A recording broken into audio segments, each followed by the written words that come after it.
예수께서 침례를 받으시고 곧 물에서 올라오실새 하늘이 열리고 하나님의 성령이 비둘기같이 내려 자기 위에 임하심을 보시더니 하늘로부터 소리가 있어 말씀하시되 이는 내 사랑하는 아들이요 내 기뻐하는 자라 하시니라.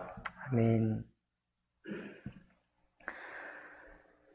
어제 저희 어린이 주일 예배를 드리면서 또 하나님의 자녀에 관해서 우리가 말씀을 나눴습니다. 아이들의 그 귀여운 모습, 또 성장하는 모습, 하나씩 알아가는 모습을 우리가 지켜보면서 흐뭇하고 또 인생의 즐거움과 기쁨을 누린다, 그렇게 함께 나눴습니다. 동시에 우리 하나님 아버지께서도 우리 바로 성도된 우리를 보실 때 동일하게 우리가 자라가고 또 자라갈 뿐만 아니라 하나님 말씀을 따라서 행하는 모습을 보시면서 얼마나 기뻐하시겠는가, 그런 말씀으로 함께 나누는데요. 오늘 마태복음 3장 16절 17절은 바로 우리의 주님 되시는, 그리고 하나님이신, 동시에 하나님의 독생자이신 예수께서 어떻게 주님의 일을 행하시기 시작하셨는가, 또 주님은 어떻게 하나님께로부터 불림을 받으셨는가, 그 부분을 오늘 말씀하고 있습니다. 주님의 침례 받으실 때죠. 주님이 침례를 받으시고 곧 물에서 올라오실새, 우리가 예수님을 믿을 때 우리가 우리 죄를 시인하고 또 주님의 죽으심과 같이 우리의 죄는 십자가에 못 박히고, 그리고 주님의 다시 살리심과 같이, 살으심과 같이 우리가 하나님께로 다시 살게 되었다. 그게 우리의 침례잖아요. 그 침례를 주님이 친히 침례 요한에게 이 침례를 순종하시면서 그 과정이 똑같이 예수님이 침례 받으시면서 주님이 친히 겪으신 이 과정이 예수님 믿고 하나님의 자녀가 되는 사람에게 동일하게 반복된다는 사실을 오늘 이 말씀을 통해 볼 수 있습니다. 언감생심, 감히 주님이 겪으시고 주님에게 허락하신 그 말씀, 그 놀라운 하나님의 호칭을 우리가 받을 수 있겠느냐. 그런데 마태복음 3장 16절 17절은 당연하다, 이렇게 말하고 있습니다. 왜냐하면 침례 받으시고 물에서 올라오실새 하늘이 열리고 하나님의 성령이 비둘기같이 비둘기같이 내려 자기 위에 임하심을 보시더니 이러십니다. 주님께서 이 땅에 태어나실 뿐만 아니라 이제 공생애를 시작하는 장면이죠. 공생애를 시작하시면서 당신의 모든 그 오신 사명, 말씀에 기록하신 그 사명대로 당신의 첫 번째 순종을 모든 사람에 공개적으로 보이시는 그 장면에서 침례 순종하고 올라오시는데 하나님의 성령이 비둘기같이 내려 당신에게 임하셨습니다. 우리는 지난번에 공부하기를 우리가 믿을 때 성령 침례를 받는다라고 배웠습니다. 또 그것을 공개적으로 확증하는 장면이 침례식이라고 배웠어요. 똑같습니다. 우리도 주 예수 그리스도를 믿을 때 성령께서 우리에게 내주하실 뿐만 아니라 주님이 침례 받으시면서 공개적으로 이렇게 많은 사람 앞에 침례 받으시는 순간에 성령께서 당신께 위에 임하셨고, 그러면서 17절에 하나님께서 예수님을 어떤 칭호로 부르셨는가 하면 하늘로부터 소리가 있어 말씀하시되 이는 내 사랑하는 아들이요 내 기뻐하는 자라, 그렇게 하셨어요. 하나님께서 예수님 앞에 예수님께 아버지가 되실 뿐만 아니라 예수님이 하나님 앞에 사랑하는 아들이라 이렇게 불림을 받는 거죠. 우리도 하나님의 자녀가 됐잖아요. 이 자녀를 우리가 말할 때 자녀라는 말을 이게 우리의 한국의 습관을 따라 생각해 보면 자녀는 항상 어린이에요. 그죠? 자녀 하면 어린이의 개념이잖아요. 여기서 말하는 이는 내 사랑하는 아들이요. 예수님이 어린이가 아니죠. 예수님이 성인이 되셨습니다. 30세, 굳이 말씀드리면 30세가 되었을 때 하나님께서 이는 내 사랑하는 자녀요 혹은 내 사랑하는 아들이요 라고 말하는 거예요. 주님을 부를 때. 그러니 우리가 하나님의 자녀라고 말할 때 어린이 주일, 어린이라고 생각하면 이제 우리 인생에서 만나는 이 세상의 경험하고 같은 어떤 경험을 주기 때문에 우리가 참 친숙하고 친근한데 꼭 그렇게 가져갈 것이 아니라 하나님 앞에 주님께서 이는 내 사랑하는 아들이요 라고 불림을 받으셨을 때 똑같은 의미로 주님이 우리를 부르신다고 있다는 사실입니다. 이는 내 사랑하는 아들이요 내 기뻐하는 자라. 그것을 다른 말씀에서 확증하시기를 로마서 8장 29절에 보면 이렇게 말씀하고 있거든요. 로마서 8장 29절에 제가 찾아드리겠습니다. 로마서 8장 29절에 뭐라고 하는가 하면은 하나님이 미리 아신 우리들을 또한 그 아들의 형상, 곧 예수의 형상을 본받게 하기 위해 미리 정하셨으니 이는 그로 많은 형제 중에서 맏아들이 되게 하려 하심이니라. 예수님이 많은 형제, 우리가 이제 주님의 형제요 자매인데 예수님이 누구냐면 우리의 큰형, 우리의 맏아들이 되게 하셨다 그래요. 그러니까 여기까지만 봐도 예수님이 하나님께 부름받은 거하고 우리가 주님 앞에 하나님의 자녀라고 부름받는 것이 같다라는 것을 알 수 있죠. 형제라는 거예요. 예수님은 우리의 주님이신데 도대체 거룩하신 주님이 우리가 어떻게 도달할 수도 없는 완전히 거룩하신 출생부터 다르신 분이신데 성령으로 잉태되신 분이신데 어떻게 우리가 주님과 같은 반열에 설 수 있나? 원래적으로는 설 수 없죠. 본질상 우리 주님과 같을 수 없죠. 그런데 하나님께서 우리를 동일한 반열에 놓기를 주저하지 않으셨다 이거예요. 이는 그로 많은 형제 중에서 우리의 맏아들이 되게 하셨다라고 주님이 말씀하고 있습니다. 그러니 여러분과 제가 갓난 아이들같이 순전하고 신령한 젖을 사모하여서 우리로 구원에 이르도록 자라게 하려 한다라고 베드로전서 2장 2절에 말씀하고 있는데 이 말씀이 우리를 마냥 어린이가 되어서 어른처럼 자란다라고 하는 좀 애틋하고 우리 이 땅에 있는 비유처럼 이해할 것이 아니라 예수 그리스도께서 이 땅에 오셔서 행하신 그 일들을 우리도 행할 수 있다.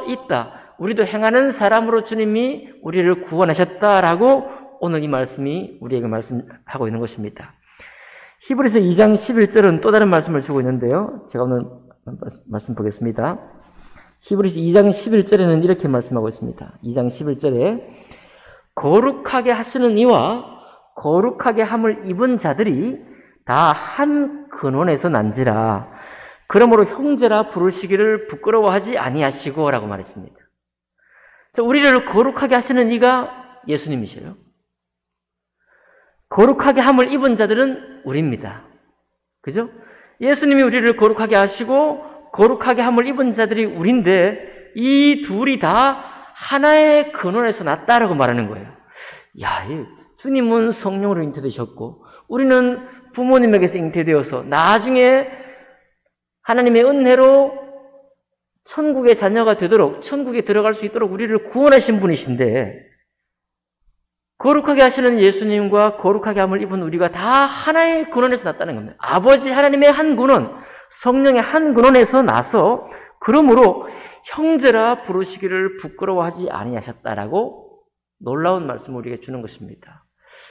우리는 땅에 속하여서요 항상 부족하다, 연약하다 말하고 또 조금 이제 하나님의 은혜를 만났으면 간증을 하고 은혜를 만났으면 정말 주님이 나의 주님이시다 이렇게 고백하는 존재들인데 성경은 우리에게 말하기를 한 근원에서 났다라고 말씀하시고 형제라 부르시기를 부끄러워하지 않으셨다. 그 말은 형제다. 너는 나의 형제다. 주님은 우리의 맏형이다. 우리는 주님의 동생들이다. 그냥 어린아이의 자녀가 아니라 동생들이다라고 이 말씀이 확증을 하고 있는 것입니다. 이렇게 볼 때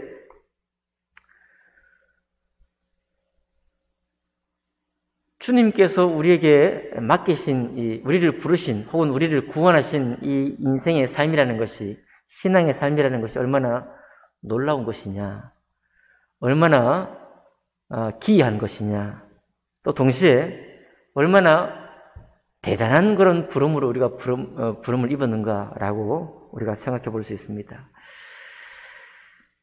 여러분, 예수님께서도 누가복음 9장 51절에 보면 예루살렘에 여기 공생애를 시작하셨는데, 그리고 주님이 오셨던 그 사명을 이루기 위해서 예루살렘에 올라가셔야 되거든요. 십자가를 지기 위해서 올라가셔야 되는데, 예루살렘에 올라가시기 위해서도 주님이 특별하신 일이 있는데 올라가기로 결단을 또 하셨어요.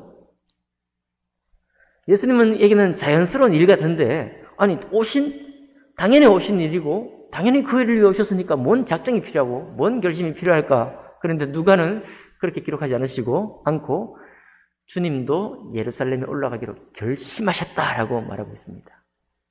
결심하셨다.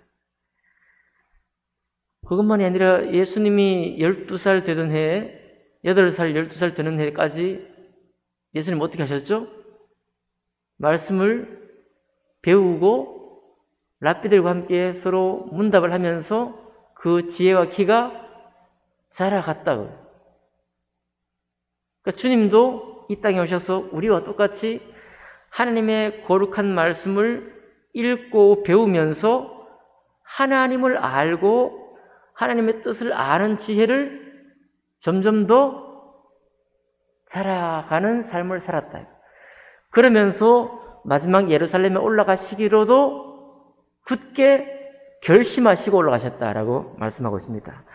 자, 그러고 본데 우리가 주님의 형제고 또 우리도 주님처럼 연약한 지혜에 연약함이 있고 하나님을 아는 지식에 연약함이 있지만 우리도 말씀과 예배 가운데서 하나님을 알아가는 존재고, 또 그럴 뿐만 아니라 우리가 신앙생활 속에 어떤 무언가를 하기를 원하거나 하나님 말씀에 순종하기를 원할 때 그때마다 우리에게 뭐가 필요해요?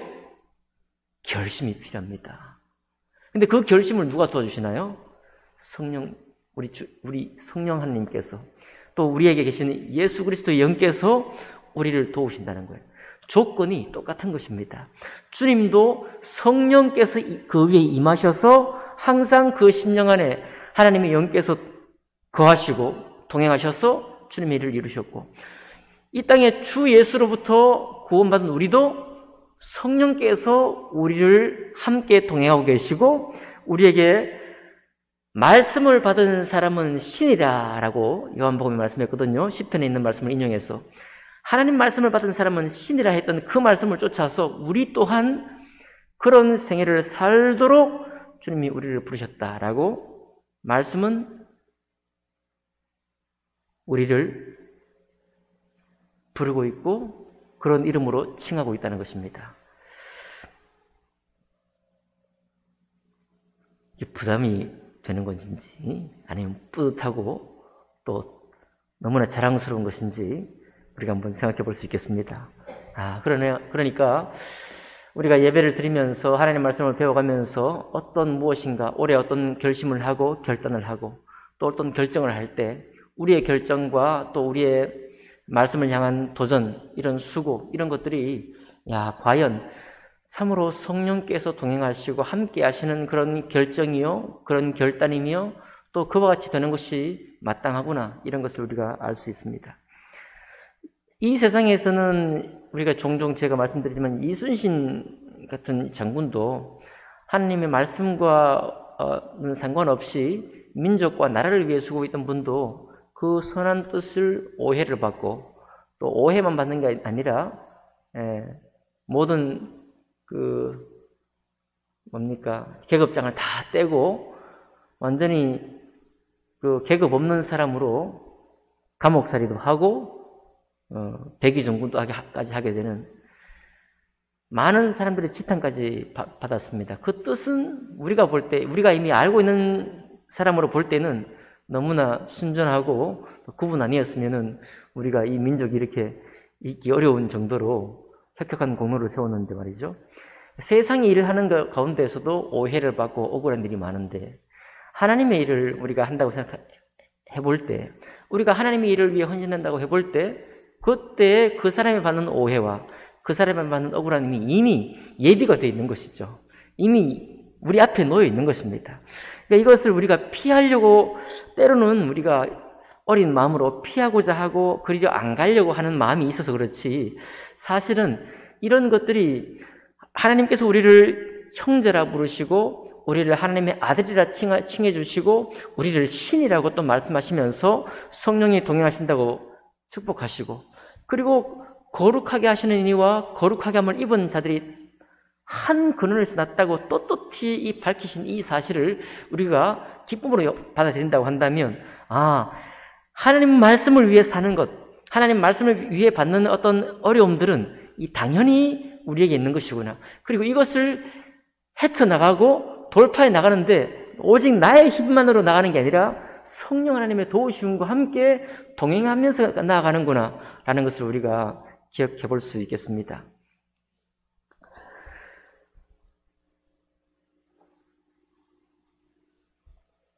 그래서 우리가 갓난아이들 같이 순전하고 신령한 젖을 먹고 하나님 말씀을 먹고 나아가는 것이, 이것이 마치 유년주일 학생들이나 학생들이 어떤 어른들이 볼 때 정말 잘한다, 예쁘다, 우리가 볼 때 저들이 참 우리의 신앙생활 가운데 참 기쁨을 준다, 마냥 그렇게 애틋하고 어린 활동으로만 우리의 인상 속에 남는다는 것은 온당치 못한 일인 것을 알 수 있습니다.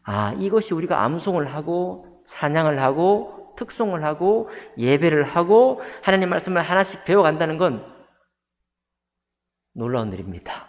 이것은 주님과 같은 일을 하는 사람의 그런 발걸음이고, 또 하나님의 말씀을 주님도 지혜가 자라갔던 것처럼 나도 지금은 연약해서 자라가고 있지만 그 자라가는 과정으로 끝나는 것이 아니라 이제는 어떤 일을 감당하고 어떤 일을 결정해내고 또 결정한 그 일에 우리 자신이 헌신하면서 그 일을 이루는 사람, 바로 그 사람을 일컬어서 하나님의 자녀다, 하나님의 아들이다, 심지어 내 기뻐하는 자라 라고 하는 동일한 칭호를 우리에게 주신다는 것을 알 수 있어요.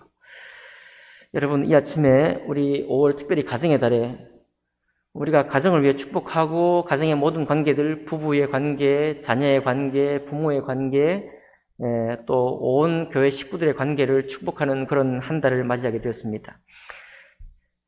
그뿐만 아니라 이제 5월 이후부터 우리가 코로나를 이제 마치고 마치 끝난 것처럼 포스트 코로나 시대를 맞아서 이제 앞으로 신앙생활을 새롭게 복구하고 새롭게 달려나가기를 원하는 것입니다. 그런데 그렇게 달려나가기를 원할 때 우리의 첫 마음이 어디에서 시작하느냐가 중요하다는 거예요. 우리의 신앙생활을 어디에서 출발시키느냐.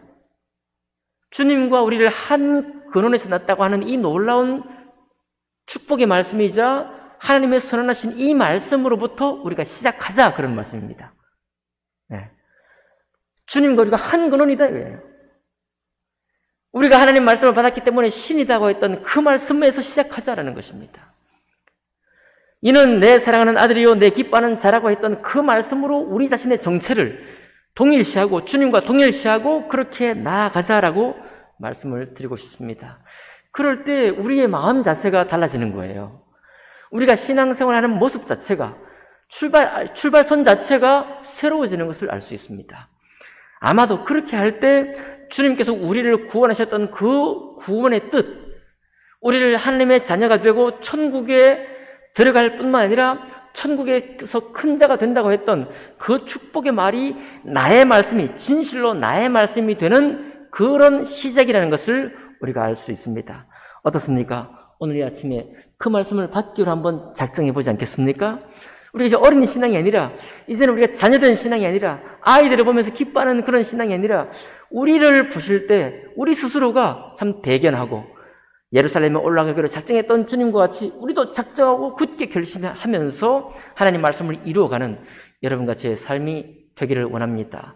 우리가 남아있는 생애 동안 얼마나 남아있을까요? 얼마나 더 주님 말씀을 순종하며 살 수 있을까요? 얼마나 주님 일을 이루어가며 살 수 있을까요? 얼마나 주님과 같이 동행하는 발걸음으로, 당당하게 주님과 동행하는 그런 발걸음으로 살아갈 수 있을까요? 우리에게 주어진 시간이 얼마나 있을까요? 그러나 그 시간 동안 이전에 우리가 작정해보지 않았던, 이전에 우리가 우리의 자신의 정체성을 그렇게 확정하지 않았던 삶이었다고 한다면 이제부터는 그런 정체성을 시작하고 그렇게 우리 자신을 그 반열에 두고서 신앙생활을 시작한다면 우리의 말이나 우리의 결심이나 우리가 교회를 함께 섬기면서 섬기는 각종 모습들이 새로워질 것이다. 저는 그렇게 믿습니다.